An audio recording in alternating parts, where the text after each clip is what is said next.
예, 제가 딱 정말 1년 만에 다시 이제 뵙는데 교회 분위기가 너무 이렇게 많이 달라진 것 같습니다. 이제 여러분들은 뭐 항상 계셔가지고 잘 모르시겠지만 저는 이제 1년 만에 오니까 또 참석도 더 많이 하신 것 같고 또 이렇게 더 찬양을 드리는 모습이나 또 오늘 찬양대 찬양이나 모든 게 참 작년과는 또 좀 비교 안 될 정도로 참 이렇게 어떤 뭐라고 할까 이렇게 참 좋아지셨다. 제가 좀 적절한 표현인지는 모르겠는데 그런 마음이 들었습니다. 제가 요번에는 야고보서 말씀을 저희들이 좀 나누려고 하는데 아마 5장까지 할 수 있을지는 모르겠습니다. 그런데 제 개인적으로 이제 이 야고보서는 한 번씩 제가 그런 생각을 합니다. 저는 20대 한 말쯤 한 29 정도 됐을 때 제가 이제 난지도라는 곳에서 우리 좀 어려운 분들을 많이 섬겼습니다. 그래서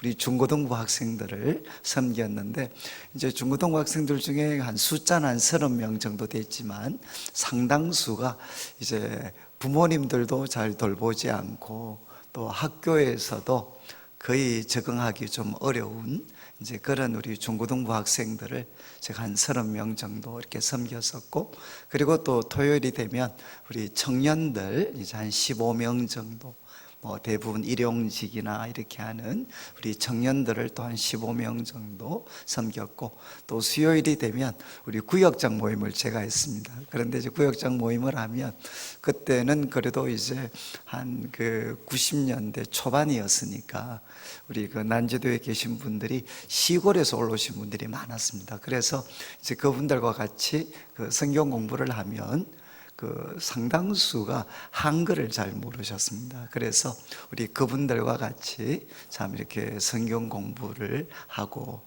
또 제가 이제 난지도라는 어떻게 보면 빈민 지역이다, 이 표현이 적절할지는 모르겠는데 어려운 분들과 좀 같이 있다 보니까 제가 이제 대학생들, 우리 IBF라는 선교단체가 있는데 그곳에서 사회 참여와 사회 참여에 대해서 가장 관심이 많은 우리 청년들을 저한테 좀 지도를 해달라. 왜냐하면 제가 이제 소위 현장에 있는 사람들이니까 이제 그런 사회 참여에 대한 관심이 많은 친구들이 그것도 현장에 있다라고 이렇게 하면 좀 많이 애들이 말을 좀 잘 듣습니다. 그래서 제가 이제 우리 사회 참여와 관계되는 우리 청년들도 제가 많이 돌보게 되고, 이제 그러면서 제 마음에 가졌던 질문이 뭔가 하면 나는 이렇게 다양한 사람들을 만나게 되고, 그리고 이제 참 이렇게 또 특별히 우리 대학생들로부터 굉장히 좀 이렇게 좀 과격한 그런 도전, 그런 질문을 제가 받기도 하고, 그러면서 내가 난지도도 그렇고 또 이렇게 사회 참여와 관계된 그런 우리 청년들, 그리고 제가 대학생들을 데리고 농아를 많이 다녔습니다. 그래서 우리 농촌 봉사활동을 또 하면서 참 이 학생들의 많은 필요들, 이런 것들을 내가 어떻게 하면 성경적으로 좀 잘 도와줄 수 있을까? 그리고 앞으로 내가 목회를 하게 되면 많은 문제들을 경험을 할 텐데 그때 나는 좀 어떻게 이렇게 목회를 해야 되나, 이제 이런 어떤 고민을 갖고 제가 이제 개인적으로 성경을 공부했던 게 이 야고보서 말씀이었습니다. 그리고 이 야고보서 말씀을 통해서 저는 아마 이렇게 가장 좀 귀한 그런 교훈들을 제가 많이 받을 수가 있었습니다. 그래서 저도 이제 이 말씀을 공부하고 나서 한 25년 정도 세월이 이렇게 지났는데 지금도 한 번씩 제가 생각하는 거는 내가 그때 이 야고보서 말씀을 내가 깨닫지 못했다 그러면 내가 그리스도인의 어떤 그리스도인으로서 또 한 목회자로서 내 삶이 어떻게 됐을까? 어떻게 보면 좀 끔찍하다고 표현할 수 있을 만큼 저는 이제 이 야고보서 말씀을 통해서 그리스도인으로서 또 교회를 섬기는 한 목회자로서 이제 많은 그 가르침을 받을 수가 있었습니다. 그래서 저희들이 조금 그 시간은 빠듯하긴 하지만 제가 좀 이렇게 한번 하루에 한 장 정도씩 말씀을 드리려고 하는데, 오늘은 1장을 말씀을 드리겠습니다. 1장 1절은 이제 소개입니다. 소개. 이제 편지를 쓰고 있는 야고보가 자신을 소개하는 내용이고, 그리고 2절부터 시작을 해서 18절까지, 2절부터 시작을 해서 18절까지는 이제 우리 그리스도인들이 이 세상을 살면서 피할 수 없는 게 뭔가 하면 바로 시험입니다. 시험. 그런데 이 시험은 두 가지로 옵니다. 두 가지로. 하나는 뭔가 하면 외적인 어려움입니다. 외적인 어려움. 우리가 고난이라고 할 수 있는 이런 외적인 어려움에 우리가 부딪히게 되고, 또 한편으로는 내적인 유혹입니다. 유혹. 내적인 유혹이 우리들에게 찾아오게 됩니다. 그러면 이 외적인 고난과 그리고 내적인 이 유혹을 우리 그리스도인들이 어떻게 대처해야 되느냐 하는 것을 이제 18절까지 말씀을 통해 교훈을 합니다. 그런 다음 이제 19절부터 이제 25절까지는 이제 시련과 고난과 유혹을 우리가 넘어섰다면, 그러면 이제 우리는 참된 경건의 삶을 향해 달려가야 되는데, 야고보서의 주제가 되는 말씀이 1장 26절과 27절입니다. 1장 26절을 여러분들이 한번 보시면 이렇게 기록이 되어 있습니다. 누구든지 스스로 경건하다 생각하며. 그러니까 어떤 사람이 있는데 자기 자신을 경건하다라고 생각을 합니다. 그런데 그 경건하다고 생각하면서 자기 혀를 제갈 물리지 않고 자기 마음을 속이면 이 사람의 경건은 헛것이다. 그러니까 스스로 경건하다고 생각하는데 이렇게 산다면 그 사람의 경건은 헛것이다. 그리고 또 27절에는 하나님 아버지 앞에서 정결하고 더러움이 없는 경건이 있다. 이걸 쉽게 표현하면 참된 경건이 되겠죠. 하나님이 보실 때 정결하고 더러움이 없는 경건이 있는데, 이 경건은 바로 이런 것이다. 이렇게 야고보 사도께서 가르치고 있습니다. 그러면 26절과 27절 말씀, 헛되지 않는, 헛되다라고 이야기했는데 그 말은 그 반대로 하면 헛되지 않은 경건이죠. 그래서 또 27절에 적극적으로 표현되어져 있는 하나님 보시기에 정결하고 더러움이 없는 경건, 이 26절과 27절을 이제 우리가 통합을 하면 참된 경건은 크게 세 가지다. 이렇게 야고보 사도께서 가르칩니다. 그리고 여기에서 언급된 세 가지를 2장, 3장, 4장을 통해서 한 장씩 할애해서 참된 경건은 이런 모습이다, 이런 모습이다 라는 것을 조금 더 세부적으로 이제 야고보 사도께서 가르칩니다. 그렇다면 이 19절부터 25절은 뭔가 하면 시련과 유혹을 우리가 넘어서서 참된 경건을 향해 우리가 달려가야 되는데, 참된 경건을 향해서 달려가려면 우리는 무슨 도전, 무엇의 도움을 받아야 되느냐? 하나님 말씀의 도움을 받아야 됩니다. 그러면 이제 참된 경건을 우리가 확인하고 항상 유지하기 위해서는 우리가 말씀의 도움을 받아야 되는데, 이 하나님 말씀과 우리 성도들이 어떤 하나의 관계를 가져야 되는가 하는 것을 이제 19절부터 25절까지 설명을 합니다. 그래서 조금 정리를 하면 이제 1절은 우리 야고보 사도, 이제 자기가 그 야고보 그 편지를 쓰는 야고보에 대해서 이야기를 하고, 그리고 2절부터 18절은 어떻게 하면 우리가 고난과 또 유혹을 넘어설 수 있나, 그리고 19절부터 25절까지는 우리 성도들은 하나님의 말씀과 어떤 관계를 가져야 되는가, 그리고 이제 26절, 27절은 야고보서의 주제입니다. 참된 경건은 무엇인가? 이렇게 1장이 구성이 되어져 있습니다. 자, 그러면 이제 우리 1절에 보시면 하나님과 주 예수 그리스도의 종 야고보, 이 편지를 쓰고 있는 사람은 야고보입니다. 야고보. 그리고 자기를 소개할 때 하나님과 주 예수 그리스도의 종이다라고 자기를 소개하고 있습니다. 여러분, 성경에 보면 여러 명의 야고보가 나오는데 대표적인 게 예수님의 제자 중에 2명의 야고보가 나옵니다. 세베대의 아들 야고보가 나오고 또 알페오의 아들 야고보가 나옵니다. 그러면 여기 나오는 야고보는 누구겠습니까? 예수님의 제자 중에 2사람이 아닙니다. 여기 나오는 야고보는 예수님의 이제 동생이죠, 동생. 그러니까 같은 어머니를 이렇게 가지고 있는 이제 예수님의 동생입니다. 동생 야고보입니다.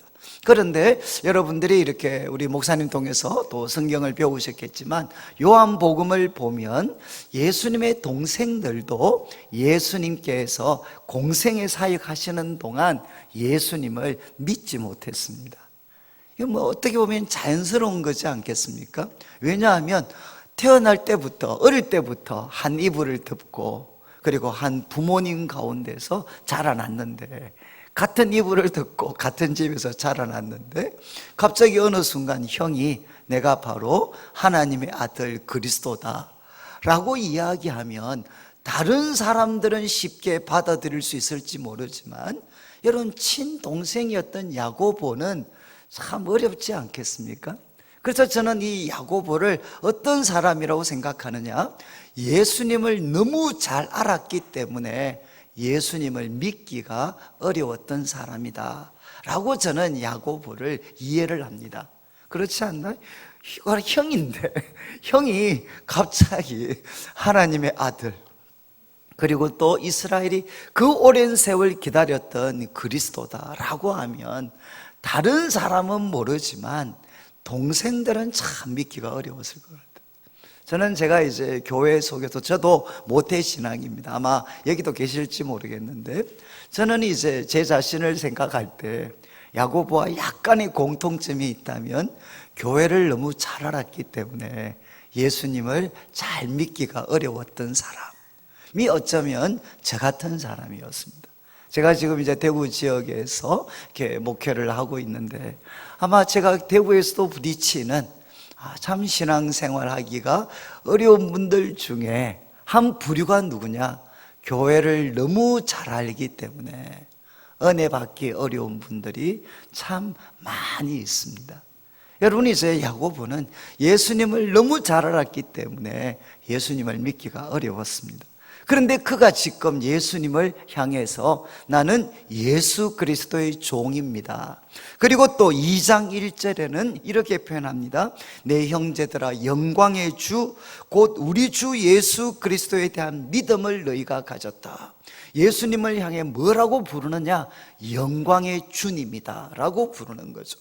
어떻게 예수님을 믿지 못했던 동생 야고보가 예수님을 영광의 주로, 그리고 자신을 주 예수 그리스도의 종으로 모시는 일이 일어났겠습니까? 그것은 이제 대부분 추측을 합니다. 부활하신 예수님을 만나고 나서, 부활하신 예수님 만나고 나서 그는 이제 예수님을 친형님이 아니라 이제 영광의 주님으로, 그리고 자신의 삶의 구세주와 주인으로 모시는 일이 일어났습니다. 저는 이제 우리 성도님들께서도 요번 이제 이런 그 부흥회를 통해서, 사경회를 통해서 야고보에게 일어났던 이런 변화들이 한번 나타나면 좋겠습니다. 교회를 너무 잘 알기 때문에 마음이 식어졌거나, 그리고 어쩌면 이제 은혜와 상관없는 삶을 사셨던 분들이 다시 한번 영광의 주님을 대면하고 그 예수님의 종으로 살아가시게 되는 그런 변화들이 한번 나타났으면 좋겠습니다. 그런데 이제 이 야고보는 여러분 어떤 사람이냐, 이 야고보서를 기록하는 야고보는 어떤 사람이냐, 보통 4가지로 좀 정리를 할 수가 있습니다. 첫 번째, 이 야고보는 별명이 몇 가지가 있는데 가장 유명한 별명은 이게 뭐 사실이다 아니면 과장이다 라는 논란들이 뭐 우리 학자들 사이에 있지만 야고보의 별명 중에 하나가 뭔가 하면 낙타무릎이었습니다. 낙타무릎. 그리고 과거에 우리 목사님 한 분이 기도와 관계되는 책을 썼는데 그 제목이 낙타무릎이었어요. 그 말은 혹시 중동에 여행 가신 분들은 낙타는 이 무릎 꿇는 게 딱 자세가 잡혀져 있습니다. 그래서 가면 사람을 태울 때 딱 무릎을 꿇어요. 그래서 야고보를 표현할 때 너무 기도에 많은 헌신을 했기 때문에 그 무릎이 낙타 무릎처럼 된 사람. 그래서 야고보의 별명 중에 하나가 낙타 무릎이었습니다. 낙타 무릎. 우리가 이것을 그냥 그대로 받아들인다면 야고보는 어떤 사람이었느냐? 기도의 사람이었습니다. 그래서 야고보서를 보면 기도에 대한 놀라운 가르침들이 여러 가지로 기록이 되어져 있습니다. 근데 여러분, 이제 기도 많이 하는 사람들이 때로는 품행이 방정하지 못할 때가 있습니다. 그런데 야고보의 또 하나의 별명은 무엇이었느냐? 야고보는 의인이었습니다. 의인. 여러분, 초대교회에 우리가 복음의 양면이라고 할 수, 하나는 믿음이고 하나는 행함입니다. 그래서 믿음을 대표하는 사람이라고 하면 우리가 사도 바울을 꼽을 수 있습니다. 그렇지만 복음 동전의 양면과 같은 행함에 대한 행함을 대표하는 인물은 누구였느냐? 이 야고보였습니다. 야고보. 이제 저희들이 아마 야고보서를 살피면서 좀 더 선명하게 살펴볼 텐데, 야고보는 어떤 사람이었느냐? 말 그대로 의인이었습니다. 그리고 또 세 번째 야고보는 어떤 사람이었느냐? 그가 기도의 사람이었고 의인이었을 뿐만 아니라 그는 말씀의 사람이었습니다. 말씀의 사람. 무엇을 보고 이렇게 이야기할 수 있느냐? 여러분, 사도행전 15장을 나중에 여러분들이 보시면 예루살렘 첫 번째 공회가 소집이 됐습니다. 이슈는 뭔가 하면 유대인들 중에 예수 믿는 사람들이 나타났는데 이 사람들이 할례를 받아야 되느냐 말아야 되느냐, 예수님을 믿는 것으로 충분하냐 아니면 할례를 받아야 되나, 예수님을 믿지만 거기에 할례 그리고 율법 준수가 동반이 되어야 되느냐 아니면 예수님을 믿는 것으로 충분하냐. 이것 때문에 첫 번째 공회가 소집이 되었을 때 그때 이제 여러 명의 인물들이 나타납니다. 첫 번째는 베드로가 등장을 해서 고넬료 경험, 고넬료 가정에서 일어났던 일, 그래서 고넬료에게 예수님에 대한 복음을 전했을 때 고넬료는 이방인이었지만 어떻게 됐습니까? 믿을 때 바로 성경을 보면 예루살렘 처음 그들에게 부어졌던 것처럼 성령이 부어졌습니다. 성령이 부어졌다는 것은 무엇이죠? 하나님이 받으셨다는 사인이거든요. 지금 이 어떤 고넬료는 할례를 받지 않았음에도 불구하고 예수님을 믿는 한 가지 조건 때문에 하나님이 받으시는 사인으로 성령을 부어주셨어요.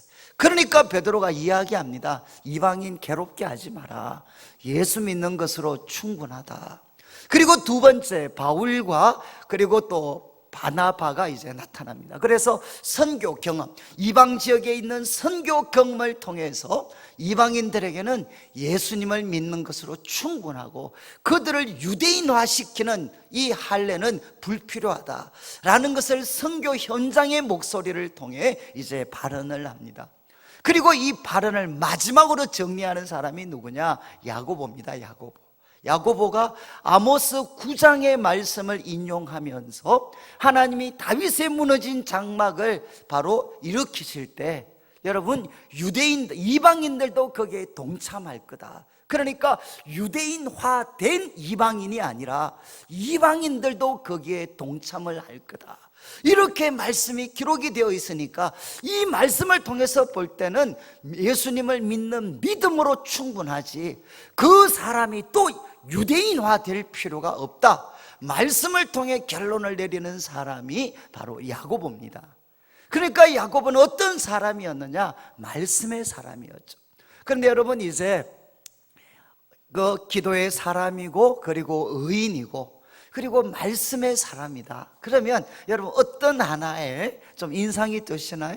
아마 적지 않은 분 중에는 약간 좀 답답함을 느끼실 수도 있을 것 같아요. 저는 어렸을 때부터 어른들한테 제일 많이 들었던 그 핀잔 중에 하나가 뭔가 하면, 저는 지금도 그 말을 이해를 못하는데, 너는 참 융통성이 없다, 이런 말씀을 많이 들었어요. 지금도 저는 이 융통성이라는 단어가 뭔지를 모르겠어요.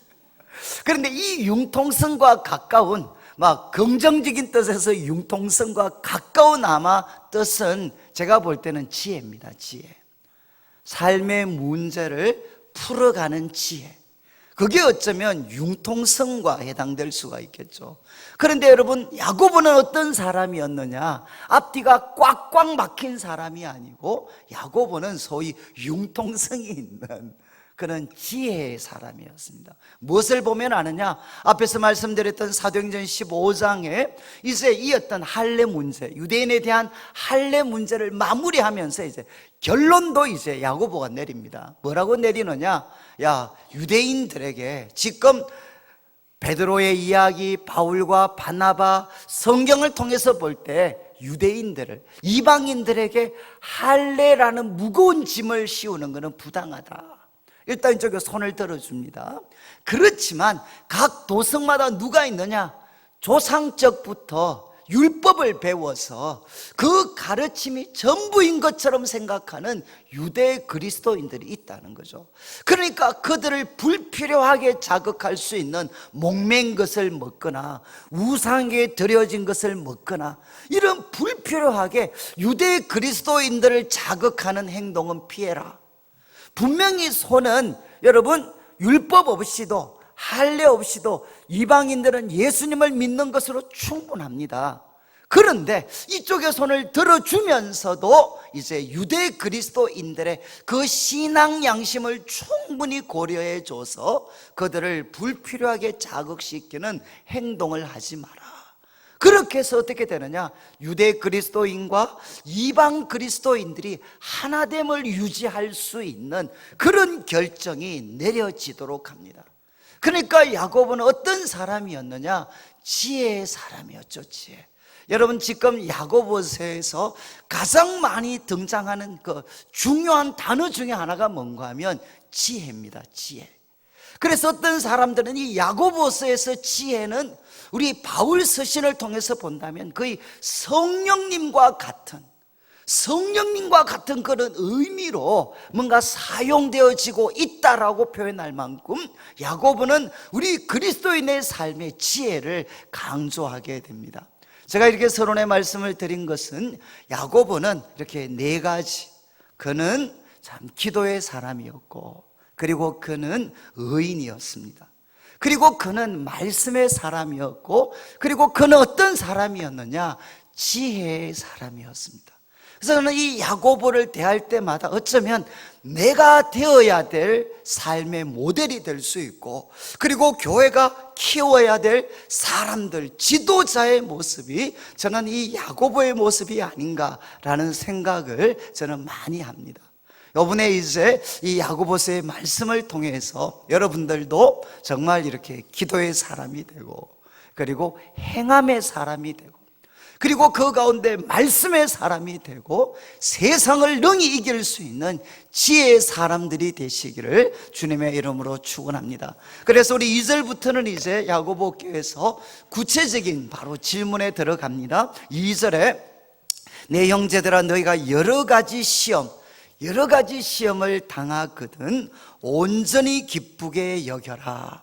여러분, 여기 시험이라는 말은 헬라어로 페이라스모스입니다. 페이라스모스. 이거는 두 가지 뜻으로 다 사용돼, 똑같은 헬라어인데 어떤 문맥에서는 외적인 어려움, 외적인 고난을 뜻하기도 하고, 어떤 문맥에서는 내적인 유혹을 뜻하기도 합니다. 그래서 이 시험으로 번역된 이 단어는 외부에서 오는 어려움도 뜻할 수 있고, 내적인 유혹을 뜻할 수도 있습니다. 그래서 지금 야고보서 1장 2절부터 시작을 해서 12절까지, 지금 2절부터 시작을 해서 12절까지는 이 시험이 무엇으로 사용이 되느냐? 외적인 어려움으로 사용이 됩니다.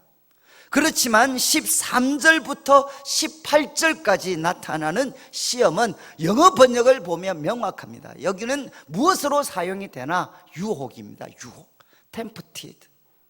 정말 너희들이 여러 가지 유혹을 당할 때는 이렇게 해야 된다라고 교훈을 합니다. 자, 그러면 이제 2절부터 12절까지 말씀은 외적인 어려움을 만날 때 우리 성도들은 어떻게 해야 되느냐?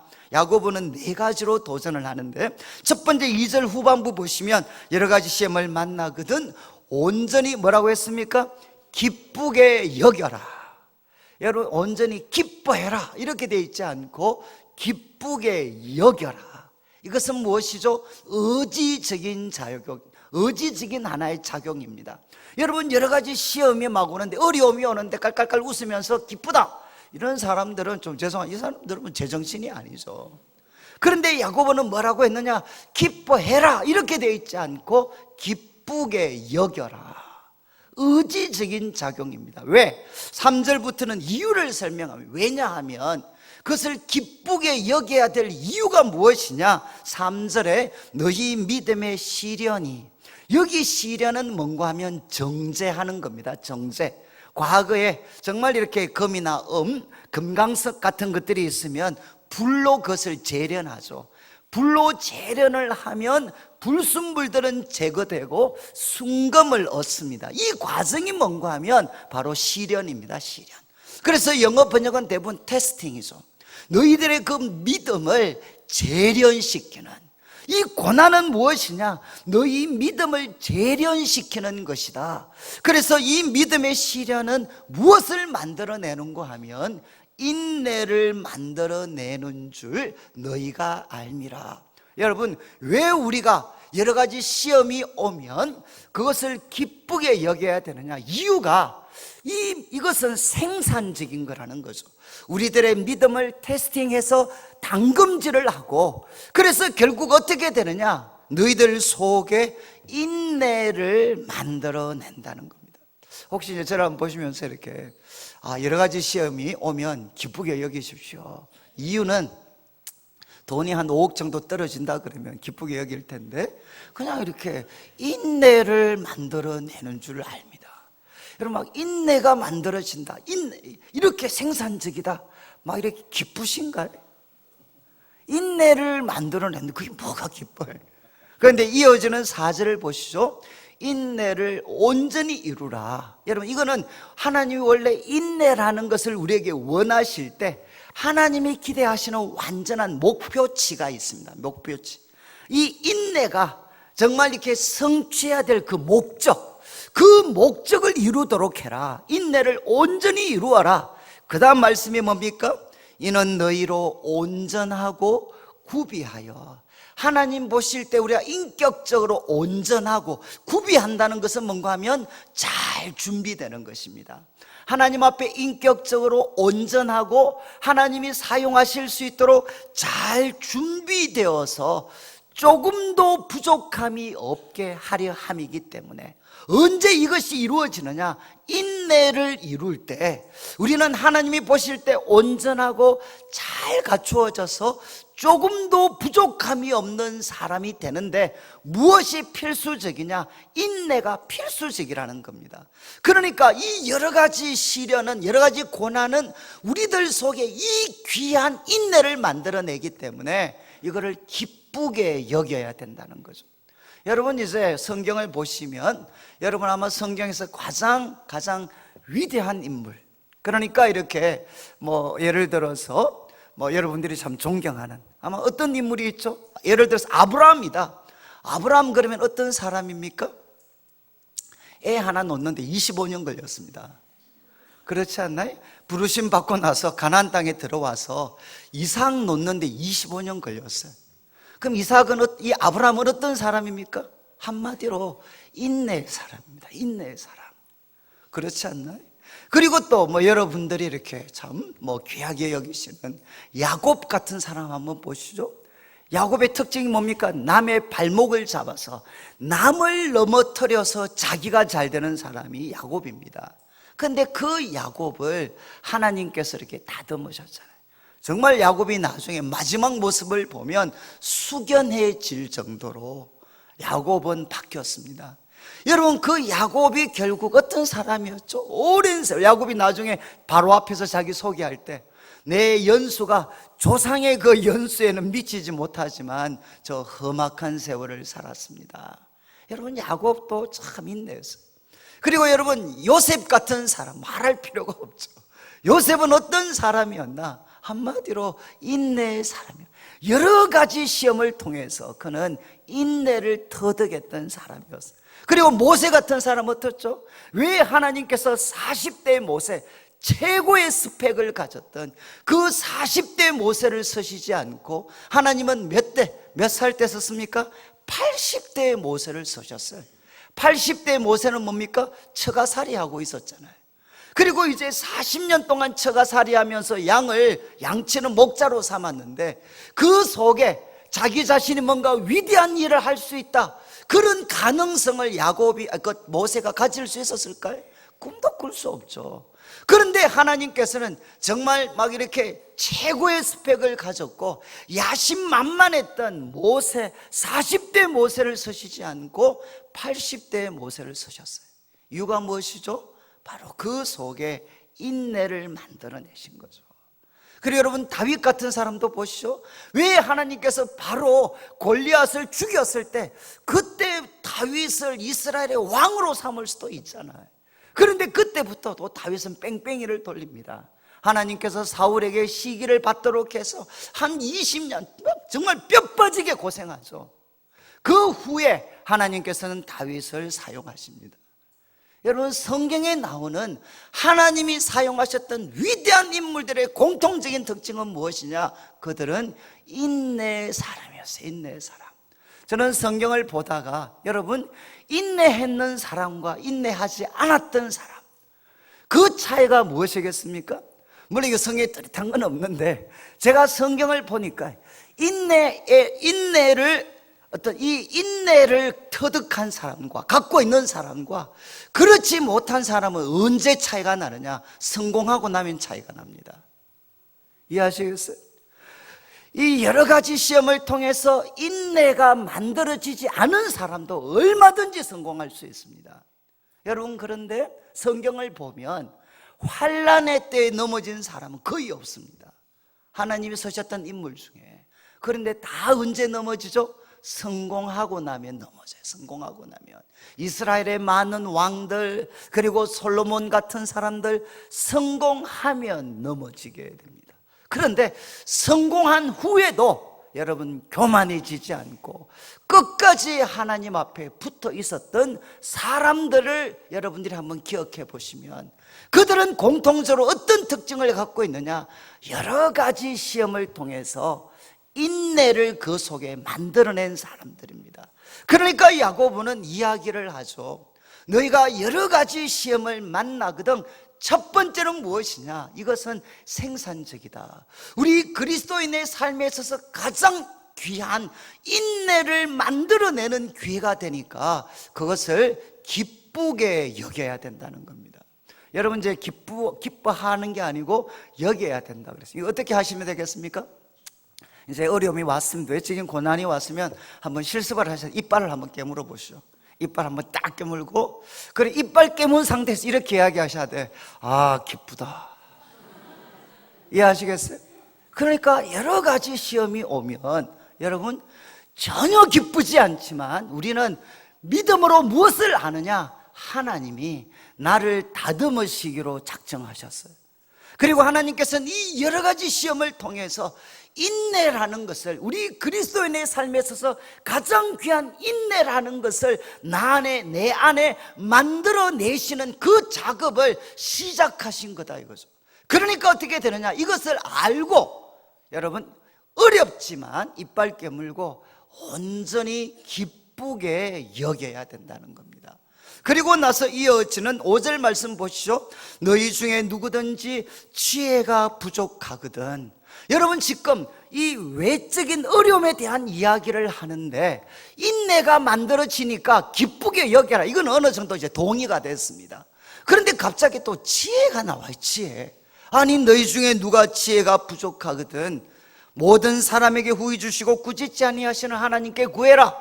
여러분, 지혜와 외적인 어려움이 연관성이 있습니까? 아니면 야고보가 연세가 드셔가지고, 좀 죄송한데 연세 드신 분들의 특징이 뭡니까? 주제를 자주 빗나가십니다. 옆으로 잘 세셔요. 그래서 이제 야고보가 연세가 드셔서 옆으로 세셨다, 이렇게 번역 해석할 수도 있고, 또 하나는 뭐냐? 깊은 의미가 있다. 여러분, 어느 쪽을 받아들여야 되겠습니까? 그것도 후자 쪽을 받아들여야 되겠죠. 왜 지금 외적인 어려움, 시험에 대한 이야기를 하는데 갑자기 왜 지혜에 대한 이야기를 할까요? 여러분, 혹시 어려움을 겪어보시면 어떤 생각이 드시죠? 저도 여러 가지 어려움들을 겪어봤는데, 어려움을 딱 겪으면 제 속에 떠오르는 질문이 뭔가 하면 딱 하나입니다. 아, 내가 도대체 어떻게 해야 되지? 지금 이 어려운 상황, 갑자기 나타난 이 어려운 상황에서 내가 어떻게 해야 되지? 이 질문이 생기잖아요. 이거를 유식하게 표현하면 너희 중에 누가 지혜가 부족하거든, 어떻게 해야 될지 모르겠거든, 지금 우리가 직면한 이 시험, 외적인 고난에 어떻게 해야 될지 모르겠거든, 하나님 앞에 무엇을 구해야 되느냐? 지혜를 구해라는 것입니다. 그러면 하나님은 어떤 분이신고 하면, 하나님은 후히 주시고 꾸짖지 아니하시는 하나님이십니다. 이분에게 구해라, 그리하면 주시리라. 여러분 믿으시나요? 하나님은 후히 주시는 분이십니까? 아니면 정말 이렇게 우리 대구에 가면 유명한 그 기도원이 있는데, 하나님에 대해서 간증하실 때 그 장로님이 자주 쓰시는 표현이 뭔가 하면, 하나님은 소가죽보다 더 두꺼운 분이시다. 여러분, 소가죽 아시죠? 얼마나 두껍습니까? 그 소가죽, 그 두꺼운 소가죽, 그거를 이렇게 찢는 것보다도 더 질기게 우리 기도 안 들어주시는 분이 하나님이시다, 뭐 이런 뜻입니다. 그래서 질긴 소가죽 찢는 그 정도의 각오를 갖고 이제 하나님께 기도해야 된다, 뭐 이런, 아멘, 뭐 이렇게 하시는데, 근데 성경에 뭐라고 했느냐? 하나님은 누구시냐? 하나님은 소가죽보다 더 두꺼운 분이 아니시고, 하나님은 후히 주시는 분이십니다. 그리고 그 다음 제가 참 좋아하는 말씀이, 하나님은 누구시냐? 뭐라고 했죠? 꾸짖지 않는 분이시다. 여러분, 우리 어릴 때는 우리가 이 컴플렉스 하나 있는 게, 학교에서 공부할 때 수업할 때 손 들잖아요. 손. 선생님 질문이 있습니다. 그러면 선생님이 친절하게 가르쳐 주시는, 요즘은 달라졌지만 저희들이 어릴 때는 질문이 있습니다. 그러면 선생님이 딱 꼬라보시면서 하십니다. 손 내려, 손 내려. 너희 막 공부도 못하는 게 무슨 질문을 하냐. 그래서 우리는 질문하면 뭐 했죠? 바로 꾸중이 돌아왔어요. 그리고 집에서도 애들이, 저는 청년들 오래 섬겼으니까 부모님들한테 질문하면 부모님들이 자세하게 설명해 주는 게 아니고, 야 임마, 내가 공부하라 그랬지, 이것도 모르냐? 그러면서 바로 뭐가 돌아오느냐? 꾸중이 돌아와요, 꾸중이. 그러니까 우리 그리스도인들은 하나님에 대해서도 이런 일종의 컴플렉스가 있습니다. 내가 하나님께 뭔가 부탁을 하고 요청을 하면 하나님은 나를 꾸중하시지 않을 거야. 너 그러니까 새벽기도도 안 났잖아, 그리고 너 성경도 한번 적바로 안 봤잖아. 그러면서 하나님은 우리를 꾸중하실 것 같아. 그런데 야고보는 뭐라고 이야기했느냐? 하나님은 누구신가? 후히 주시고 꾸짖지 않는 분이십니다. 그분에게 말하는 거죠. 지혜를 구해라. 그래야면 하나님은 반드시 주시는 분이시다. 의심하지 마라. 의심하는 자는 요동하는 물결과 같다. 이렇게 야고보는 경고를 합니다. 여러분, 이제 우리가 여러 가지 외적인 어려움을 만났을 때, 첫 번째는 이빨 깨물고 우리가 기쁘게 여기셔야 돼요. 기쁘게 여기면서 인내하셔야 되고, 두 번째는 뭐 하셔야 되느냐? 뭘 구해야 됩니까? 지혜를 구하셔야 돼요. 그리고 이어지는 9절 말씀을 보시죠. 9절 말씀을 보시면 세 번째, 또 이제 이렇게 이야기해요. 낮은 형제는 자기의 높음을 자랑하고 부한 자는 자기의 낮아짐을 자랑할지니 이는 그가 풀의 꽃과 같이 지나감이라. 해가 돋고 뜨거운 바람이 불어 풀을 말리면 꽃이 떨어져 그 모양의 아름다움이 없어지지만 부한 자도 행하는 일에 이와 같이 세잔할 거다. 여러분, 지금 8절 말씀에 낮은 형제는 자기의 높음을 자랑하고 부한 형제는 자기의 낮아짐을 자랑해라. 여러분, 이것이 외적인 어려움과 무슨 연관성이 있습니까? 무슨 연관성이 있죠? 아니, 외적인 어려움, 지금 어려워 죽겠는데 말씀으로 우리한테 교훈하시는 거죠. 낮은 형제는 자기의 높음을 자랑하고 부한 자는 자기의 낮아짐을 자랑해라. 여러분, 그럼 또 우리가 선택을 하셔야 됩니다. 야고보 사도께서 연세가 드셔서 옆으로 세셨다, 이렇게 우리가 생각을 할 건가, 아니면 깊은 의미가 있다 라고 생각을 할 건가?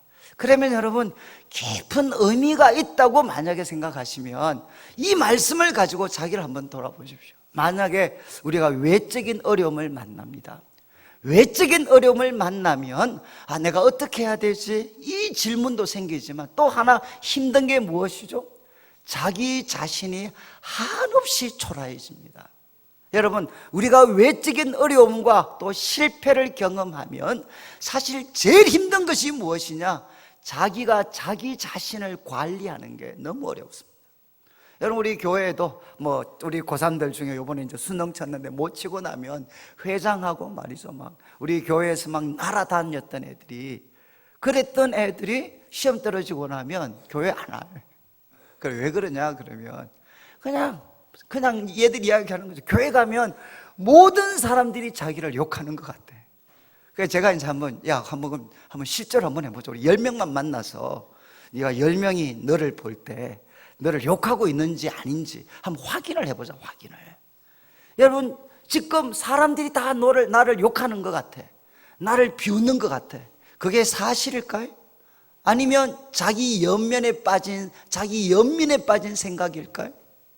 여러분, 예수님을 믿는 사람들이, 여러분, 예수님 열심히 믿다가 실패하고 어려움 빠진 사람들을 누가 여러분 비웃고 누가 그 사람들 무시하겠습니까? 그런 사람 잘 없습니다. 특별한 은사를 가지신 분들 말고는 잘 없어요.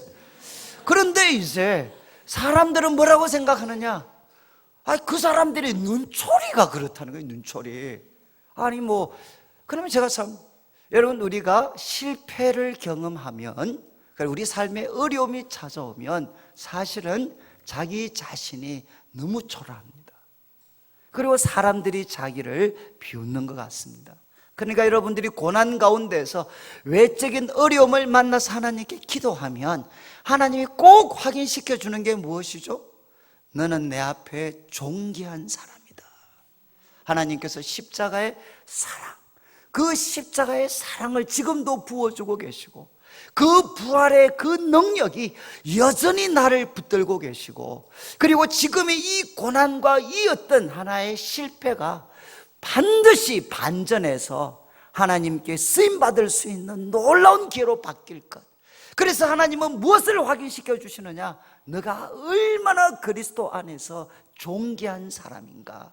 그러니까 실패와 외적인 고난과 상관없이 너는 얼마나 존귀한 사람인가 하는 것을 하나님이 확인시켜 주십니다. 그러면 이제 이 야고보서의 말씀이 이해가 되시죠?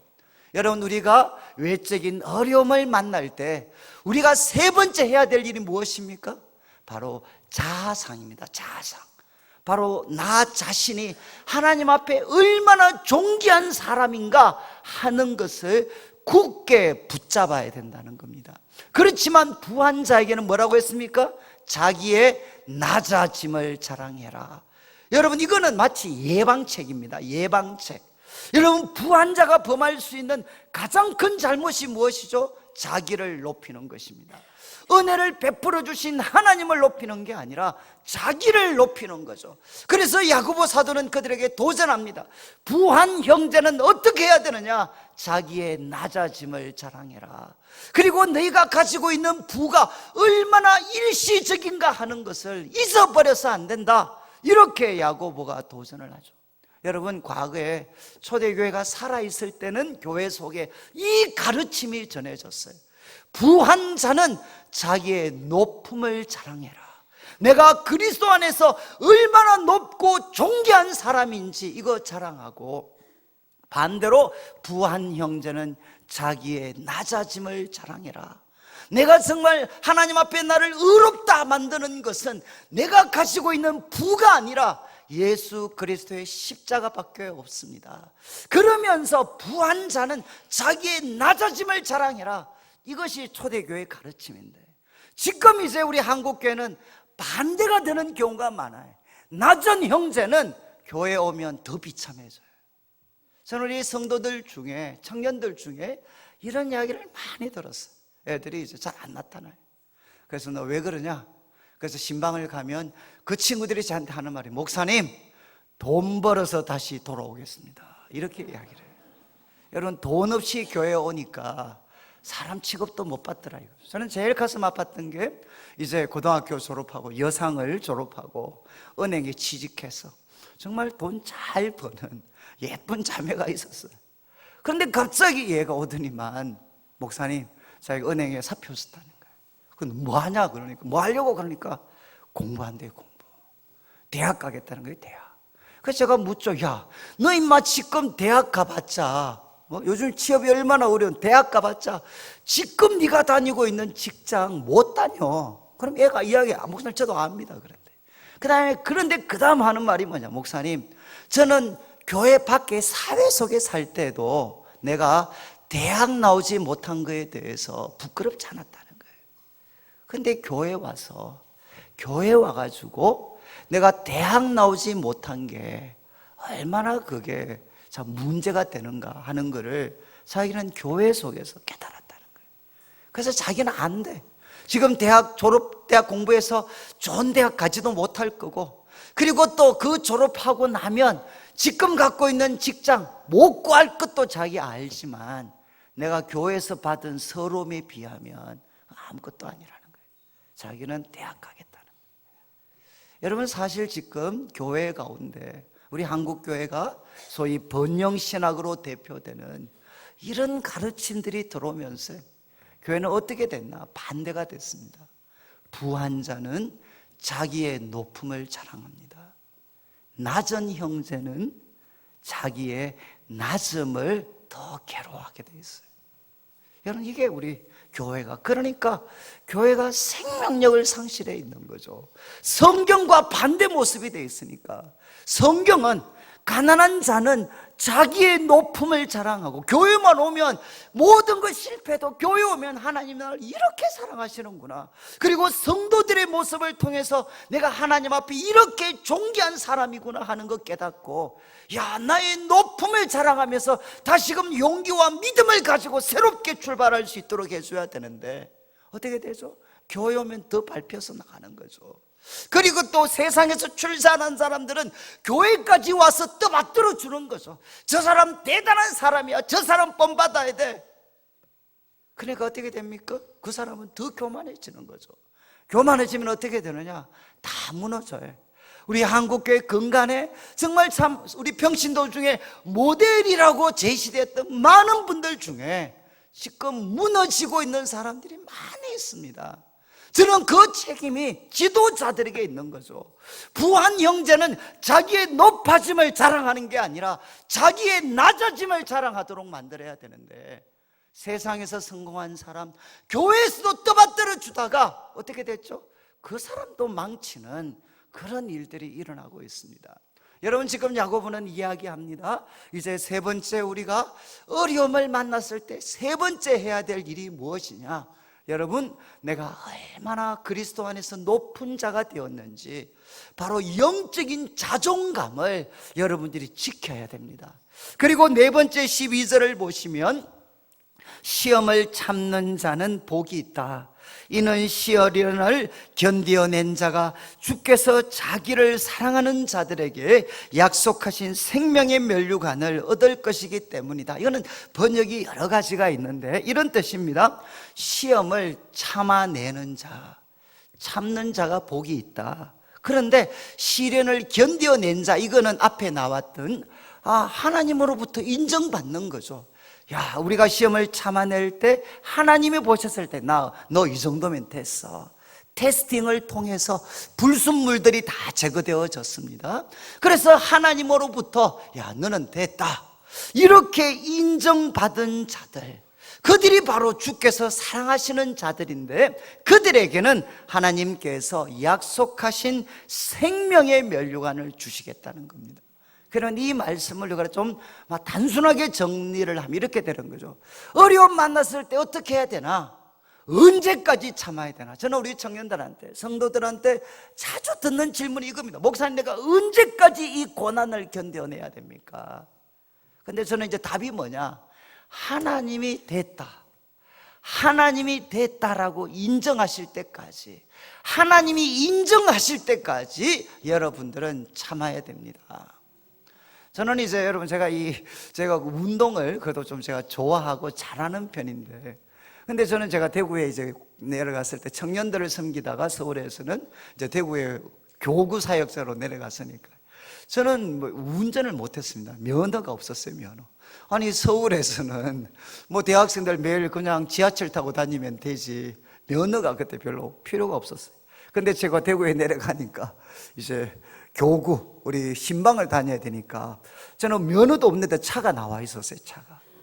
그런데 이제 그때부터 이게 운전면허를 따야 되는데 제가 운동을 좀 하는데 제가 시험을 3번 다 떨어졌어요. 옛날에 S코스, 뭐 T코스, 뭐 이런 거 다 떨어졌어요, 다. 근데 시험 치러 갈 때마다 우리 교구 식구들한테 합격을 위해서 기도해달라. 그리고 제가 이제 시험 칠 때마다 찬송을 불렀어요. 주와 같이 길 가는 것, 예? 즐거운 일 아닌가? 그러면서 찬송 부르고 교구 식구들 기도하고 이랬는데도 3번을 다 떨어졌어요. 그러니까 시험 떨어지니까 우리 다른 친구 부목사님들은 뭐 대구 같으면 외곽에 성주, 고령 이런 외부의 도시들이 많습니다. 그런 데서 신방 오라 그러면 그냥 금방 가요. 근데 저는 이제 신방 오라 그러면 야 성주 가려면 북부 정류장 가가지고 이렇게 거기서 시외버스는 어떻게 타고 또 만약에 또 뭐 먼 곳에서 오라 그러면 좌석버스 타고 돈은 얼마 들고 그 다음에 뭐 이러니까 멀리서 오라 그러면 뭐 저는 아예 뭐 포기를 합니다, 포기. 그런데 이제 그래서 막 멀리 막 이렇게 뭐 타 지역 그 중소도시까지 신방 가는 애들을 부목사님들을 보면 야 어떻게 저렇게 할 수가 있나. 그런데 제가 이제 4번째 제가 합격을 해서 합격을 딱 했어요. 그리고 나니까 우리 교구 식구들이 초보 운전이지만 목사님 성주에 신방 와주실 수 있습니까? 기다리십시오. 제가 바로 갔어요. 그리고 또 멀리서 오시면 목사님 신방 와주실 수 있습니까? 걱정하지 마십시오. 갑니다. 제가 그때 뼈저리게 깨달은 게 뭐냐? 라이센스의 힘이었어요. 제가 면허증이 없을 때는 운전에 대해서 공적인 인정을 받는 라이센스가 없을 때는 제 삶은 아주 좁은 곳에 갇혀 있었어요. 매일 신방 오라 그러면 버스값 계산하고 택시값 계산하고 좌석버스값 계산하고 이렇게 했는데 라이센스가 하나 딱 생기니까 그 다음부터는 어떻습니까? 오라는 거 뭐 자유롭게 갑자기 온 세계가 뭐 웨슬레처럼 온 세계가 저의 교구처럼 막 그렇게 돼요. 제가 그때 말씀드린 것이 라이센스의 힘. 제가 조금 비약해서 말씀을 드리면요, 우리가 언제까지 참아야 되느냐? 하나님으로부터 라이센스를 받을 때까지, 인내와 관련된, 믿음과 관련된 면허증이 하나 나올 때까지 여러분들이 참으셔야 됩니다. 제가 이렇게 말씀드릴 수 있는 것은 여러분들이 성경에 나오는 위대한 인물들을 보시면, 예를 들어서 모세 같은 사람, 또 다윗 같은 사람 한번 보시죠. 정말 그들의 삶을 보면 처음엔 어떻습니까? 정말 하나님의 수레바퀴가 천천히 돌아가요. 아니 골리앗 죽여서 이력 스타가 됐으면 바로 끝내시지. 그때부터 사울 밑에서 뺑뺑이를 돌리고 그리고 또 사울 죽고 나서 또 바로 왕이 되는 줄 알았는데 또 사울의 아들이 왕이 되고 또 거기서 헤브론 가서 또 7년 동안 또 고생을 하고 정말 천천히 그리고 또 모세 같은 경우 40세 최고의 스펙을 가졌지만 그때 하나님께 그가 그 어떤 좋은 스펙 가지고 사람 하나 죽였잖아요. 사람 하나 죽이고 망명을 갔습니다. 그래서 또 40년 동안 어떻게 되느냐? 뺑뺑이를 돌리죠. 그러니까 하나님의 수레바퀴는 천천히 돌아가는데 갑자기 어느 순간이 있다고 해요. 갑자기 어느 순간이 오면 어떻게 됩니까? 역사의 수레바퀴가 엄청나게 빨리 돌아갑니다. 그래서 다윗도 어떻게 됐죠? 다윗이 정말 사울이 죽고 이스보셋까지 죽어서 통일 왕국의 통일 이스라엘의 왕이 딱 되는 순간 어떻게 되죠? 여러분, 사사시대 그 300년의 영적인 어두움이 한순간에 물러나가고, 여러분, 이스라엘 역사에 있어서 최고의 황금 시대로 바뀌게 됩니다.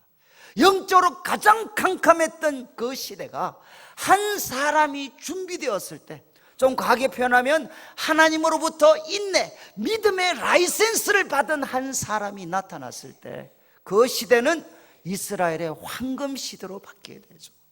모세도 똑같잖아요.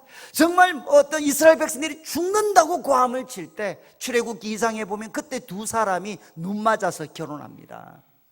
아니, 죽는다고 했는데, 하나님 들으셨다고 했는데, 그때 두 사람 만나서 결혼해가 애 낳았습니다. 그게 모세잖아요. 그리고 빨리빨리 좀 키워주시면 되는데 또 40까지 기다리시다가 또 그때 뭐가 일이 터지나 싶었는데 또 40년 광야에서 굴리시고 80년이 지나가 버려요. 그런데 80세의 모세, 하나님으로부터 어쩌면 인정받은 그의 믿음과 인내가 하나님께 인정받은 한 사람이 딱 나타났을 때 어떻게 됐습니까? 430년의 노예 생활이 한순간에 끝나버립니다. 여러분, 이게 무엇이죠? 하나님으로부터 인정받은 한 사람이 등장하면 교회가 새로워지고 여러분의 가정이 새로워지고 그리고 이 시대가 새로워질 수가 있습니다. 그러니까 우리는 언제까지 참아야 되느냐? 하나님으로부터 야, 너 그 정도면 됐어 라고 말할 때까지, 하나님이 인정해 주실 때까지 우리는 참아야 됩니다. 말씀을 좀 정리를 하면 4가지, 여러분 여러 가지 외적인 시험이 오면 첫 번째 뭐라고 했습니까? 이빨 깨물고 기쁘게 여겨라. 그리고 인내해야 된다. 그리고 두 번째는 뭐라고 했죠? 뭘 구해야 됩니까? 지혜를 구하셔야 돼, 지혜. 그리고 세 번째는 무엇이죠? 영적인 자존감입니다. 영적인 자존감을 지키셔야 돼. 낮은 형제는 그리스도 안에서 자기의 높음을 자랑해야 됩니다. 그리고 네 번째는 무엇이죠? 하나님이 인정해 주실 때까지 우리는 참아야 됩니다. 그리고 이제 13절부터는 유혹입니다. 유혹. 이제 13절을 보시죠. 사람이 시험, 유혹을 받을 때 첫 번째는 내가 하나님께 유혹을 받는다 하지 마라. 하나님은 악에게 시험받지도 않고 친히 아무도 시험하지 않는다. 14절, 오직 각 사람이 시험을 받는 것은 뭐라고 했습니까? 자기 욕심에 끌려 미혹되는 것이다. 여러분, 혹시 유혹을 받는데, 유혹을 받으실 때 하나님이 나를 유혹하고 계신다, 혹시 이렇게 뻔뻔하게 말하는 분이 계시나요? 아니, 지금 시험을 받는데, 유혹을 받고 있는데 이렇게 이야기하는 거죠. 아니, 너 왜 유혹에 넘어갔냐? 이러니까 하나님이 나를 유혹하셔서 내가 순종하는 마음으로 유혹에 넘어졌다. 여러분, 이런 사람이 있을까요? 근데 성경에 보면 있으니까 이야기하죠. 여러분, 하나님이 나를 유혹하셨습니다. 누가 이 말을 했죠? 누가 이 말을 했습니까? 하나님이 나를 유혹하셨습니다. 이 말을 누가 했느냐? 인류의 시조 아담이 이야기를 했어요. 왜 그런가 하면, 여러분, 아담한테 선악과를 따먹었잖아요. 아담이 선악을 알게 하는 나무를 먹었습니다. 하나님이 질문했어요. 너 왜 먹었냐? 그런데 아담이 이렇게 답을 했죠. 지금 여자가 줘서 먹었다는 거죠. 이것만 해도 이 사실은 문제인데, 비겁한 건데, 그 앞에 무슨 이야기를 붙입니까? 하나님이 내게 주셔서 나와 함께 있는 여자, 그 여자가 내한테 줘서 내가 먹었다는 거예요. 여러분, 지금 하나님이, 지금 아담이 하나님께 대답하는 거죠. 하나님, 내가 언제 이 여자 달라고 그랬습니까? 그 하나님이 주셨지 않습니까? 하나님이 주신 여자가 나한테 이거 줬다는 거야. 그러면 뭐죠? 이거 누가 준 거냐? 하나님이 준 거라는 거죠. 그렇지 않아요? 하나님이 내게 주신 여자가 나한테 줘서 나 그거 먹었습니다. 하나님이 주신 건 줄 알고 기쁘게 먹었습니다. 여러분, 지금 인류 시조 아담이 이렇게 이야기했어요. 여러분, 저는 이제 교회 속에 소위 말해서 유혹에 굴복하는 사람들, 많은 분들이 뭐라고 이야기합니까? 이거는 운명의 장난이라는 거죠. 하나님의 놀라운 섭리 가운데서 일어난 일이라는 거죠. 그러면서 뭐라고 이야기하죠? 그래서 정말 그 유혹에 굴복하는 것이 마치 하나님의 뜻에 순종하는 것처럼 그렇게 미화시키는 거죠. 이 세상이, 여러분, 이 악한 세상이 하고 있는 가장 무서운 것 중에 하나가 뭐냐? 타락을 미화시키는 것입니다. 여러분, 그렇지 않나요? 우리 남자분들, 여러분, 저도 술 같은 거 이제 처음에 대학교 가서 술떡 줄 때 제가 안 받았어요. 그때 술을 줬던 선배가 그때 서울대 기독학생회 회장이었어요. 저한테 술을 떡 주길래 제가 자, 안 받습니다. 왜 안 먹냐? 제가 교회 다닙니다. 그러니까 그분이 두 가지 말을 하셨어요. 야, 그런 유치한 신앙생활에서 벗어나야 된다. 그러면서 고등한 신앙생활이 있대. 그래서 제가 고등한 신앙생활이 뭡니까? 그러니까 그분이 이야기했어요. 술이 들어가서 이렇게 알딸딸한 상태인데도 하나님을 사랑하고 그리고 성도들을 사랑하는. 그래서 술이 들어갔지만 이렇게 딱 하나님을 사랑. 그리고 그 다음 말을 이야기합니다. 야, 술을 먹어봐야 술을 먹는 사람들의 마음을 알지, 그들의 고통을 이해하지. 그리고 이제 저한테 결정적으로 제 친구가 저한테 술을 딱 주면서 이야기했어요. 내가 주는 잔이다, 이렇게. 이것들이 또 다 성경에서 보긴 봐가지고요. 여러분, 지금 다 하는 이야기가 뭐죠? 뭐 헤르만 헤세 같은 사람들 한번 보십시오. 타락은 무엇입니까? 인간이 완성에 도달하는 과정입니다. 인간이 깊은 도를 터득하는 과정이 뭐냐? 타락이죠, 타락. 그래서 사람은 타락을 통해 악해지는 게 아니라 사람은 타락을 통해서 거룩해지는 것입니다. 여러분, 이게 세상의 책들이, 그리고 영화 가르침들이 우리들에게 공격하는 거죠. 그리고 이야기합니다. 바로 이거 다 하나님이 주신 거다, 하나님이 주신 것. 그리고 우리들한테 그 상황, 그 조건, 그거 배후에 하나님이 계시니까 그냥 굴복하라는 겁니다. 그러면서 여러분, 우리가 유혹을 받을 때 첫 번째는 결국 뭐냐? 그것을 합리화시키지 말라는 거죠. 하나님이 주신 것이다, 이렇게 합리화시키지 마라. 그러면서 이어지는 유혹의 뿌리는 하나님께 있는 것이 아니라 어디 있다는 겁니까? 14절을 보시면 각 사람이 시험을 받는 것은 자기 욕심에 끌려 미혹 때문이니. 여러분, 시험, 유혹의 뿌리는 어디에 있느냐? 하나님에게 있는 것이 아니라 바로 내 욕심 속에 있다는 것입니다. 이거 첫 번째 기억하셔야 된다는 거죠. 그리고 두 번째 15절을 보십시오. 욕심이 잉태한 적 죄를 낳고 죄가 장성한 적 사망을 낳느니라. 여러분, 지금 도전하는 게 무엇이죠? 두 번째 가르치는 것은 무엇입니까? 여러분, 욕심은 파괴적이라는 것입니다. 욕심은, 여러분, 욕심은, 여기 재밌는 단어가 욕심이 잉태한 적. 이거는 무엇이죠? 우리 마음에 욕심이 생기는 것은 죄가 아닙니다. 문제는 무엇이냐? 욕심과 관계를 맺는 거죠. 마치 남자와 여자가 관계를 맺으면, 그러면 바로 자식을 낳는 것처럼 이 욕심을 뿌리치지 않고 이 욕심과 관계를 맺게 되면 어떻게 되느냐? 욕심은 반드시 죄라는 자식을 낳는다는 겁니다.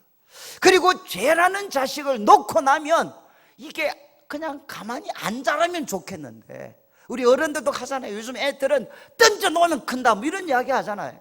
욕심도 뭐냐? 그냥 던져놓으면 점점 자라서 어떻게 되느냐? 죄가 장성한 즉 사망에 우리를 이르게 한다는 겁니다. 여러분, 성경에 뭐 생생한 예가 있죠.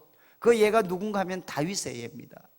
여러분, 다윗이 부하들 다 암몬과 전쟁 보내놓고 오후에 낮잠 즐기고 이렇게 산책하다가 여자가, 이제 밧세바가 이렇게 목욕을 하는 것을 봤어요. 그건 볼 수 있죠. 그런데 문제는 무엇입니까? 그 어떤 여인의 모습을 뿌리쳤어야 됐는데 어떻게 하죠? 욕심을 품게 되는 거죠. 그 욕심과 관계를 맺게 돼요. 그래서 그 다음부터 있던 다윗은 뭐 있겠습니까? 도대체 저 여자가 누군가? 그리고 저 여자 집은 어딘가? 그리고 휴대폰 번호는 몇 번인가? 한 번만 내가 연락을 해보면 좋겠는데. 그러다 보니까 이제 대충 누구라는 거 알게 됐죠. 그리고 여러분, 그 다음부터 어떻겠습니까? 다윗이 처음부터 바세바를 범할 생각을 했을까요? 그게 아니겠죠. 한 번 만나보면 좋겠다. 그리고 한 번 만났어요. 만났으니까 또 어떻습니까? 둘이만 있으면 좋겠다. 이러다 어떻게 됐죠? 사고 치는 거죠. 여러분, 다윗이 보여주는 게 무엇이죠? 욕심과 관계를 맺게 되면 어떻게 되느냐? 반드시 죄라는 자식을 낳습니다. 그리고 죄라는 자식 놓고 나면 여러분, 다윗이 어떻게 했습니까? 그 다음부터 그 죄를 숨기기 위해서 완전 범죄를 계획하다가 마침내는 충신 우리아까지 죽이게 되잖아요.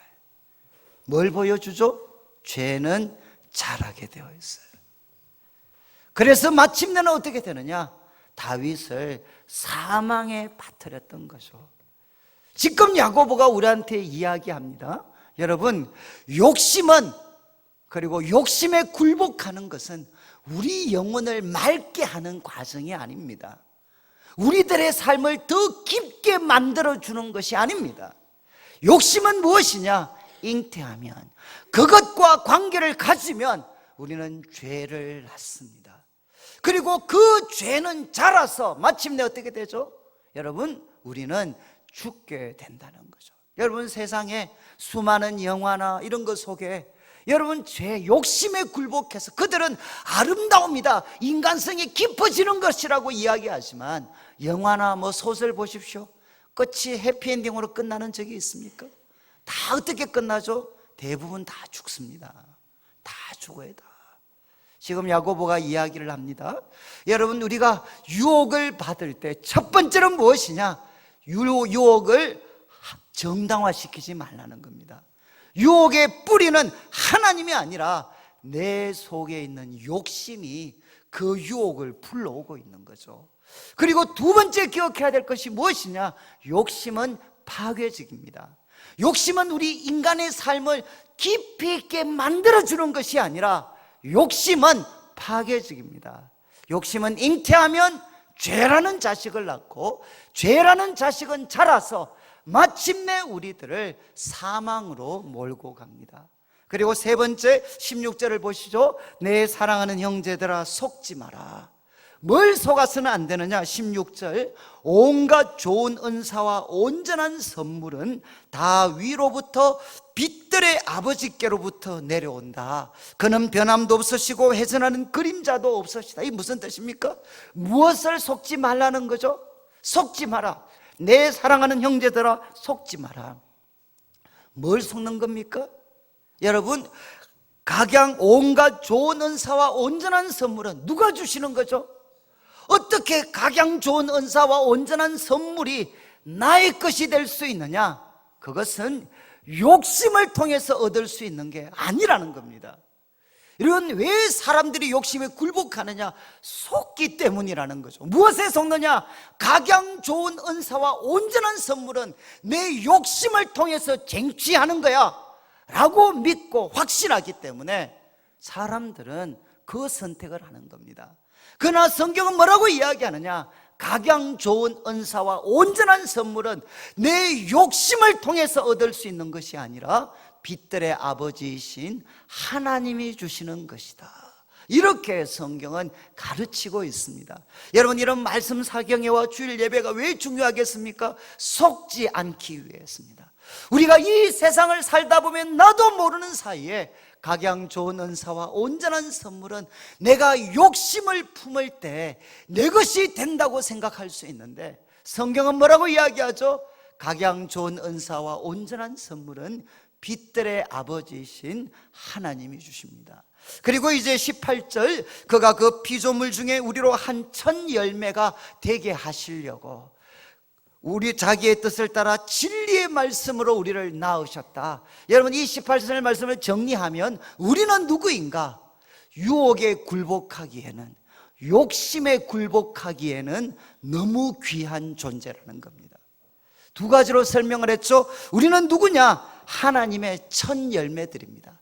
새로운 시대를 알리는 하나님의 첫 열매가 누구냐? 바로 우리 그리스도인들입니다. 그래서 사람들은 우리를 보면서 이 세상이 전부가 아니라 하나님이 준비하고 계시는 새하늘과 새 땅이 있다는 것을 우리의 삶을 보고 그들이 알아차리게 해야 된다는 거죠.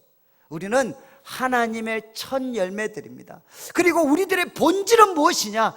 진리의 말씀으로 우리를 낳았습니다. 그래서 우리의 본질은 무엇입니까? 욕심이 아니라 진리의 말씀이 우리의 본질입니다. 그래서 우리는 유혹에 굴복하기에 너무 귀한 존재라는 거죠. 이제 저희들이 정리를 하면, 여러분, 유혹이 옵니다. 그러면 첫 번째 무엇 해야 되나? 유혹을 여러분 정당화시키면 안 돼. 합리화시키면 안 됩니다. 유혹의 뿌리는 바로 내 속에 있는 욕심입니다. 그래서 이런 말씀을 듣는 시간이 필요한 게 바로 욕심이 우리들의 삶을 지배하지 못하게 만드는 거죠. 여러분, 유혹의 뿌리는 욕심입니다. 그리고 두 번째, 욕심에 굴복하면 파괴적인 결과가 우리들에게 주어집니다. 그리고 세 번째, 여러분, 속지 마셔야 됩니다. 각양 좋은 은사와 온전한 선물은 하나님이 주시는 겁니다. 그리고 나는 누구인가? 유혹에 굴복하기에는 너무 귀한 존재들입니다. 자, 그러면 이제 우리 19절부터, 지금 시간이 그렇게 많지는 않은데 19절 한번 보십시오. 이제 시련, 외적인 어려움과 유혹을 어떻게 극복해야 되는지 야고보께서 가르친 다음에 19절에 이야기합니다. 내 사랑하는 형제들아, 너희가 알지니 사람마다 뭐라고 했습니까? 듣기는 속히 하고 말하기는 더디하며 성내기도 더디해라. 저는 참 이 말씀 읽을 때마다, 여러분, 너희 사람마다 듣기는 속히 하고 말하기는 더디하고 성내기도 더디해라. 여러분, 성내지 마라 이렇게 한 게 아닙니다. 뭐라고 했죠? 성내는 것을 더디해라, 천천히 해라. 그런데 하나님 말씀 듣는 것은 속히 하고, 말하는 것, 특별히 성내는 것은 천천히 해라. 어떻게 하면 좀 천천히 하실 수 있겠습니까? 성내는 것 좀 천천히 할 수 있겠습니까? 여러분들이, 아니면 또 옆에 계신 분들이 뭐 남편이나 아내가 성났다는 거 두 가지로 알 수 있습니다. 아예 말이 없거나, 아니면 아예 말이 빨라지거나. 그러면 이제 우리는 성났다는 걸 알 수 있어요. 여러분, 이제 성나면 사람은 예외 없이 말이 빨라지고 거칠어집니다.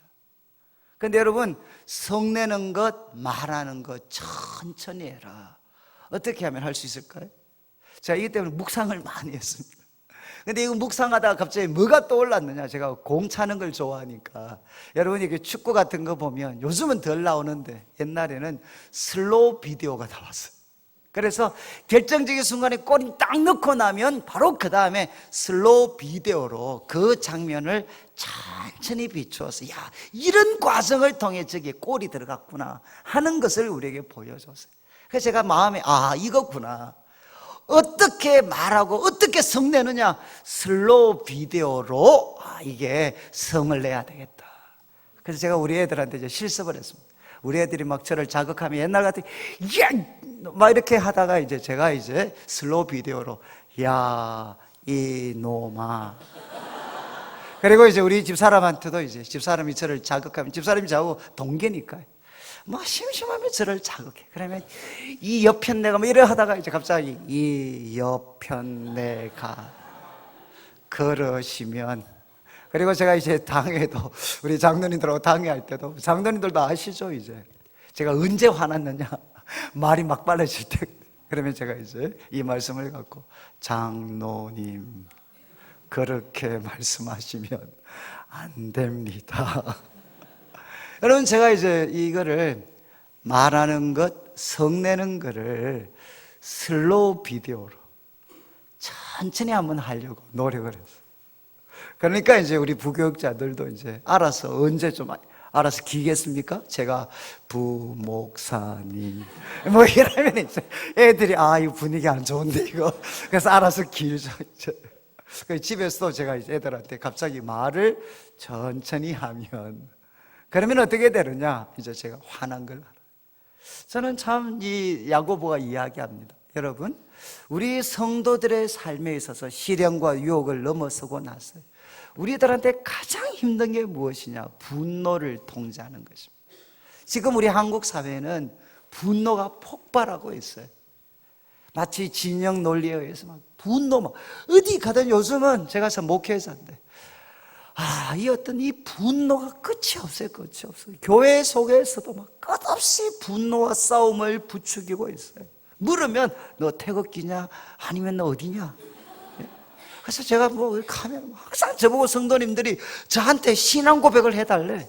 내가 도대체 어느 편인지를 이야기를 해달래. 그렇죠? 그래서 제가 여러분 한번 보시죠. 지금 우리 시대는 분노를 통제하지를 못해. 그런데 성경은 이야기하죠. 여러분, 말하는 것은 분노, 성내는 것은 천천히 해라. 그런 다음 20절을 한번 보십시오. 이렇게 이유를 설명합니다. 아주 친절하죠. 왜냐하면 사람의 성내는 것이 하나님의 의를 이루지 못함이라. 이거는 여러분 빨간 줄 쫙쫙 긋고 빨간 줄 5개입니다. 별표 5개입니다. 여러분, 사람의 성내는 것이 하나님의 의를 이루지 못합니다. 제가 이제 모태신앙으로 자랐기 때문에 우리 아버님도 장로님이시고 막 그러지 않습니까? 교회가 언제 싸우나 딱 싸우는 타이밍이 있어요. 우리 과거의 친구들이 다 우리 아버님들이 장로님이고 이러셨으니까 저 뒤에 저런 데 숨어가지고 재직회나 이런 거 할 때 숨어서 보고 그랬어요. 그 내기를 해. 내기 내용이 뭐냐? 오늘 싸울까 안 싸울까? 내기를 해. 내기. 그 뒤에서 딱 지켜보고 있어요. 그런데 이제 막 처음에는 점잖게 하다가 갑자기 분위기가 약간 좀 싸해지면서 한 젊으신 분, 점잖으신 분이 일어났어요. 이렇게 이야기하십니다. 제가 웬만하면 참으려고 했는데, 그러면 이제 우리가 뒤에서 박수를 치죠. 이야, 싸움이 시작됐다. 언제 싸우나? 제가 웬만하면 말을 안 하려고 그랬는데. 그 말은 무엇입니까? 여러분, 내가 이 시점에서는 분노를 해야 하나님의 의를 이룰 수 있다고 생각하는 거죠. 내가 여기서 화를 안 내면 교회는 하나님의 의가 훼손되고 문제가 생긴다고 생각하는 거예요. 그런데 성경은 이야기합니다. 성내는 것 천천히 해라. 이유는 사람의 성내는 것이 하나님의 의를 이루지 못합니다. 저는 좌파 쪽이라고 할 수 있는, 여러분 막시즘의 핵심이 뭐죠? 막시즘의 동력은 어디서 나오나?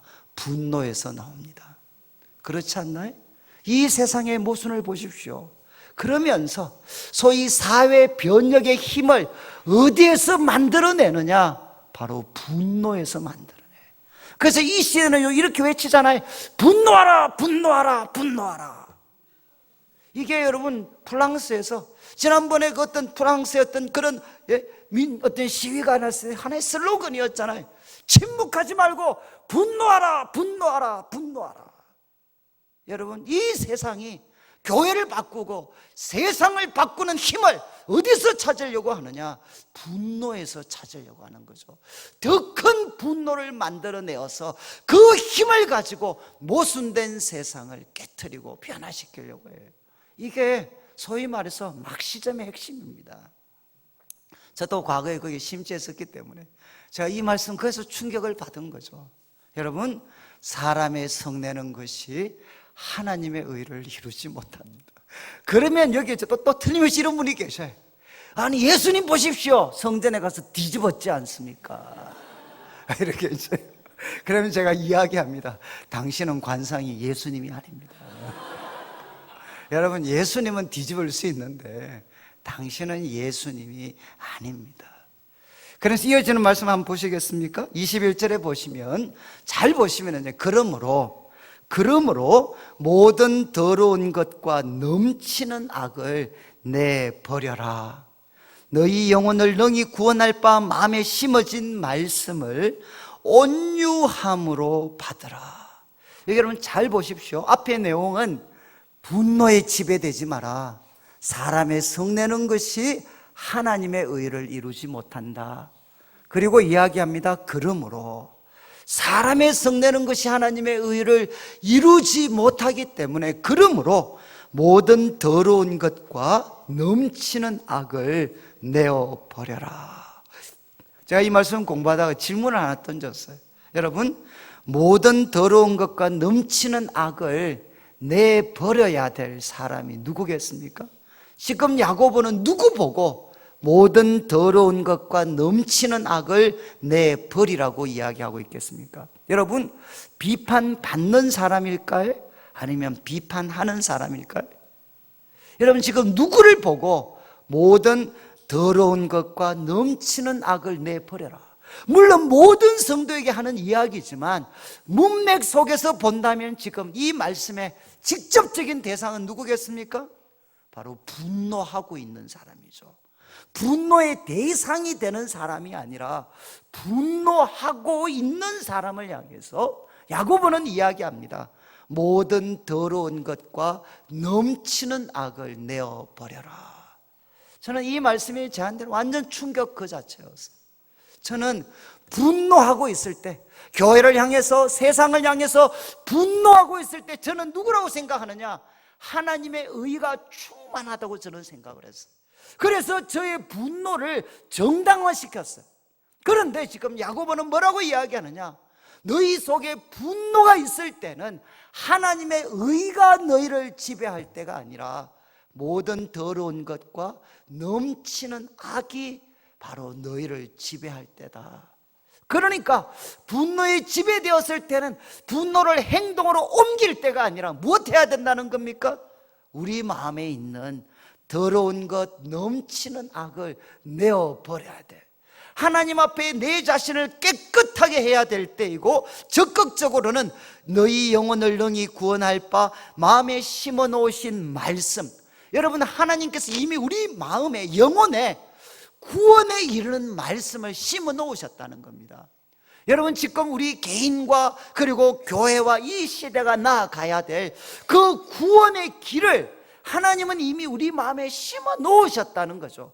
그것을 겸손함으로 받아들여라.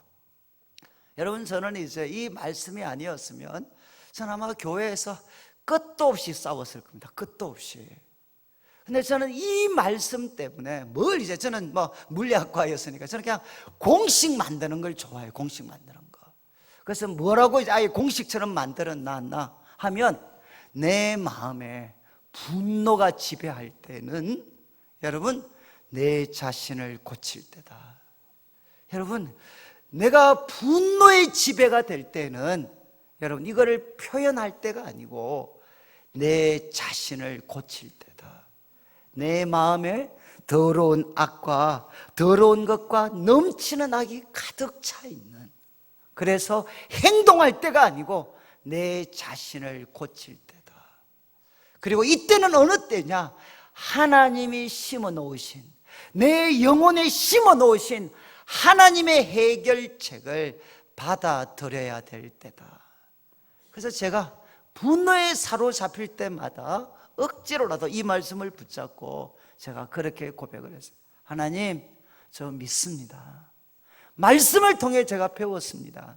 제가 지금 분노하고 있습니다. 사람을 향해 분노하고 있는데 하나님, 말씀을 통해 제가 배웠습니다. 이때는 내가 이 분노를 표출할 때가 아니고 내 마음에 모든 더러운 것, 넘치는 악이 나를 지배할 때입니다. 하나님, 내 자신을 고칠 수 있는 힘을 주십시오. 그렇게 기도하면 처음에는 막 슬픕니다. 슬퍼.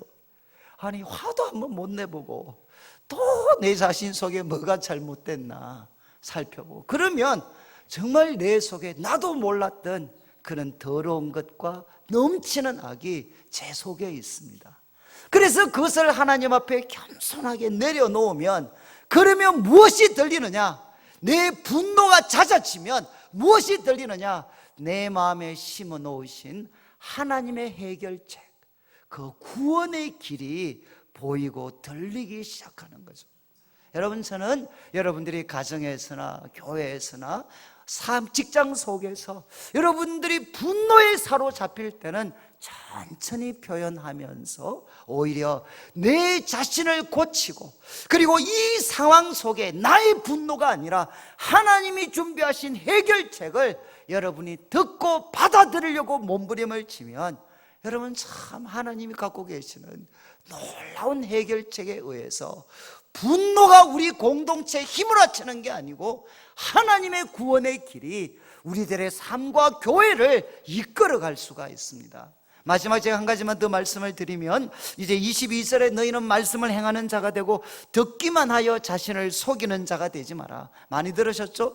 말씀을 행하는 자가 되고 듣기만 하여 자신을 속이는 자가 되지 마라. 23절에 말씀을 듣고 행하지 아니하면 이유가 거울로 자기 생기는 얼굴을 쳐다보는 것 같다. 여러분, 혹시 오늘 아침에 교회 오실 때 거울 보셨죠?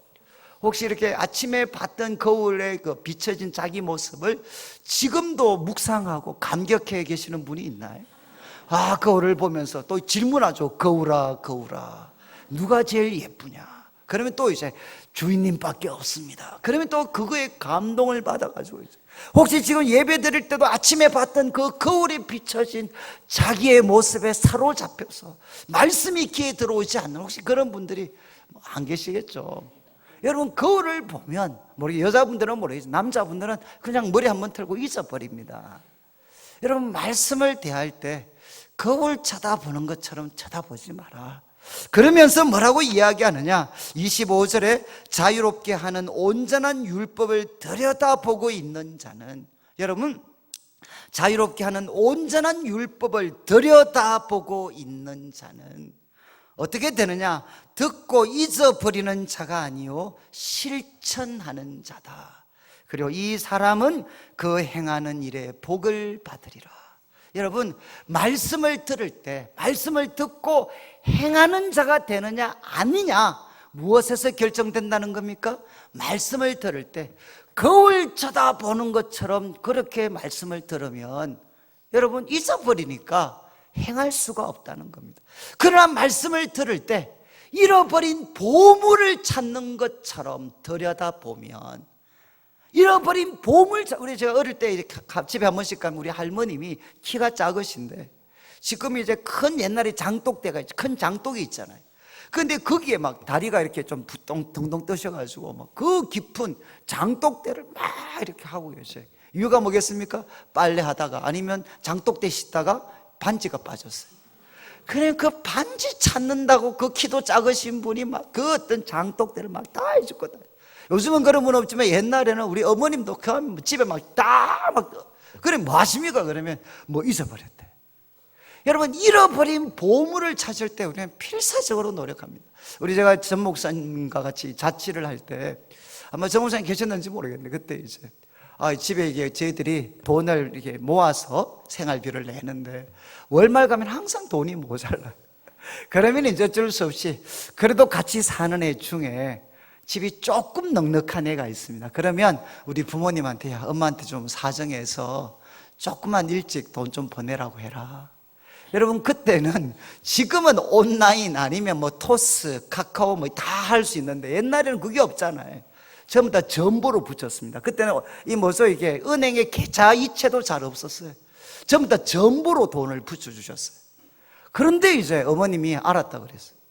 이제 돈 보내줄게. 알았다. 그래가지고 이제 저희들 돈 기다리고 있는데, 이게 소포가 왔어요. 소포가 왔는데 거기에 돈은 없고 그냥 속옷 몇 개만 있었어요. 양말 몇 개 하고. 그러니까 이제 너무 낙심을 했죠. 그래서 이제 거기에 막 뚫뚫 샀던 그 뭐 종이하고 종이 박스 다 버려버렸어요. 그런데 이제 어머니한테 한번 확인해 봐라. 그래서 어머니한테 전화를 드리니까 어머니가 돈 붙였다는 거예요. 아니, 돈은 없고 양말하고 뭐 이런 것밖에 없어요. 돈을 어디 붙이셨습니까? 그러니까 어머님께서 단돌이 하신다고 그 박스 밑에다가 돈 넣어가 테이프 붙여가지고 그렇게 돈을 보내셨어요. 그러면 이야기를 해주셔야 되지. 그래가지고, 근데 여러분, 혹시 저희들 옛날에 지금도 그 아파트가 아직도 살아 있습니다. 구로공단 전철역 가면 강남 아파트라고 지금 폐허처럼 아직도 이렇게.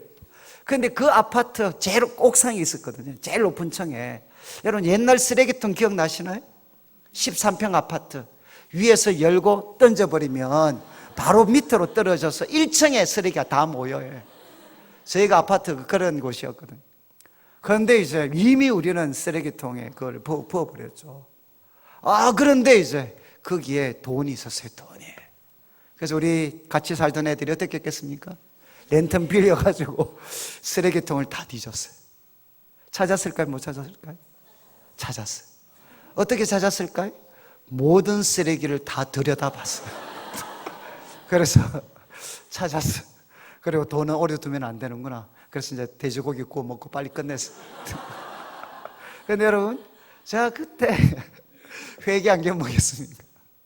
말씀을 들여다볼 때 잃어버린 돈 찾는 것처럼 들여다봤으면 창세기부터 시작해서 계시록까지 우리 삶에 어려운 문제가 생길 때마다 하나님 말씀을 들여다봤으면 어떻게 됐겠습니까? 거기에서 하나님이 주신 가르침을 받으면 여러분 행할 수밖에 없죠. 잃어버린 보물 찾는 것처럼 찾다가, 저도 이제 우리 집이, 우리 아버님이 대구에서 마지막 이렇게 제가 부목사 할 때 아버님이 부도가 나셨어요. 그래서 우리 집에 다 산산이 다 깨져 버렸습니다. 아버님은 나중에 뭐 교도소 생활도 좀 하셨고, 우리 어머니는 지금도 우리 어머니가 어디 계셨는지 뭐 나중에 듣기로는 일산 어느 지역에서 일종의 그 먹고 자고 하는 파출부 생활을 하셨어요. 그러니까 우리 집에 완전히 그냥 박살인 가족들이 다 흩어졌어요. 야, 그래서 참 뭐 또 돈 받을 사람들은, 제가 큰아들이니까 목사인데도 이제 제 교회에 찾아오고 참 어려운 시간이었어요. 그런데 그때 이제 서울 올라오다가 제가 미가서 말씀을 한번 쫙 들여다봤어요. 근데 거기에 뭐 예를 들면 이런 말씀이 있습니다. 너희 중에 저는 자는 바로 남은 자가 되고 쫓겨난 자는 바로 뭐 이런 내용들이, 저는 자는 바로 저는 자, 쫓겨난 자가 다 다시 돌아올 거다, 이런 말씀이 미가서 4장에 보면 나와요. 근데 그 말씀을 딱 읽었는데 그때 우리 아버님이 공장에 자재 쌓아놨는데 그게 무너져가지고 다리를 다쳐서 절고 계셨어요. 그런데 그 말씀에 저는 자는 강한 나라가 되고 쫓겨난 자는 남은 자들이 되게 할 거다. 우리 어머니 쫓겨나 계셨잖아요. 멀리 쫓겨나 계셨고, 우리 아버지 다리 절고 계셨고, 근데 마음에 하나님이 그들을 강한 나라가 되게 하고 그들을 남은 자가 되게 할 거다 라는 말씀을 딱 들여다보는데 확신이 와요. 확신. 아, 하나님이 다시 모아주실 거다. 정말 확신이 왔어요. 그 말씀이 이루어지는 한 10년 가까운 세월이 걸렸지만 저는 그 말씀을 받고 나서부터는 마음에 이제는 확신이 왔어요. 반드시 우리 전원자, 우리 아버지 하나님이 강한 군대가 되게 할 거고 쫓겨난 우리 어머니 돌아와서 남은 자가 될 거다. 그래서 10년 후에 우리 가족들이 같이 이렇게 모였어요. 저는 여러분, 사람이 어떤 어려움, 어떤 문제에 빠진다 할지라도 하나님 말씀을 들여다보면 거기에는 하나님이 준비하신 해결책이 있습니다. 그리고 어떻게 되죠? 그것을 행동에 옮기면 성경은 이야기합니다. 사람이 그 행하는 일에, 그 행하는 일마다 복을 받을 것이다, 이렇게 야고보는 기록을 합니다. 오늘 이제 말씀을 마무리, 오늘 뭐 많은 내용, 이게 설교를 하면 6주 분량인데 오늘 하여간 고생하셨습니다. 그런데 이제 우리가 처음에 야고보가 누군가, 여러분, 야고보는 기도, 그리고 말씀, 그리고 의인, 그리고 그는 지혜의 사람이었어요. 그리고 이제 여러분, 우리들의 삶에 외적인 어려움은 반드시 옵니다. 아주 반드시 옵니다. 반드시. 그러니까 제가 이런 말 우리 성도들한테, 고난 총량 보존의 법칙, 이런 성경이 없는데 제가 가끔 누가 그런 말을 쓰시더라고요. 고난 총량 보존의 법칙. 그러니까 사람이 살면서 한 사람이 받는 고난의 총량은 비슷하대. 혹시 이 말 들으시면 이렇게 어떤 분은 불안해지시겠습니까? 지금까지 편하게 사신 분들 기대하십시오. 앞으로 채워줄 겁니다. 그리고 또 누가 위로가 될까요? 지긋지긋하게 고생하신 분들 기대하십시오. 좀 있으면 풀릴 겁니다. 그래서 제가 이 설교를 했거든요. 그러니까 우리 성도님들이 어려움만 들면 저한테 지금 와서 이야기해. 목사님, 고난 총량 보존의 법칙 말이 됩니다. 여러분, 이제 우리가 외적인 고난은 반드시 옵니다. 4가지 말씀드렸어요. 첫 번째는 기쁘게 여기고 여러분 끝까지 인내하셔야 돼요. 그리고 두 번째는 뭐 하시죠? 뭘 구해야 됩니까? 지혜를 구하셔야 돼요. 세 번째는 무엇이죠? 자존감입니다. 난 그리스도 안에서 높은 자입니다. 그리고 네 번째, 하나님이 인정해 주실 때까지 참으셔야 돼. 그래서 여러분 어려움 만나시면 이 네 가지 대입해서 기도해 보시면 알 수 있어요. 그리고 유혹이 옵니다. 첫 번째, 정당화시키면 안 됩니다. 유혹의 뿌리는 환경, 하나님이 아니시고 내 속에 있는 욕심입니다. 그리고 여러분, 욕심은 파괴적입니다. 욕심을 품으면 반드시 죄라는 자식을 낳고, 죄라는 자식은 자라서 우리를 사망에 빠뜨립니다. 여러분, 속으시면 안 돼요. 우리 인생을 빛나게 해주는 각양 좋은 은사, 온전한 선물은 누가 주시죠? 욕심으로 얻을 수 있는 게 아니고 빛들의 아버지 하나님이 주십니다. 그리고 우리는 누구냐? 여러분, 유혹에 굴복하기에는 너무 귀한 하나님 새로운 창조의 첫 열매 드리고, 우리는 진리의 말씀으로 거듭난 사람들입니다. 그리고 여러분, 우리가 이 땅에서 이제 참된 경건을 향해 나아가려면 말씀과 바른 태도를 가져야 되는데, 첫 번째 무엇 해야 되느냐? 듣는 것을 속히 하십시오. 그리고 두 번째, 말하는 것, 특별히 분노를 통제하셔야 됩니다. 여러분, 사람의 성내는 것은 절대로 하나님의 의를 이루지 못합니다.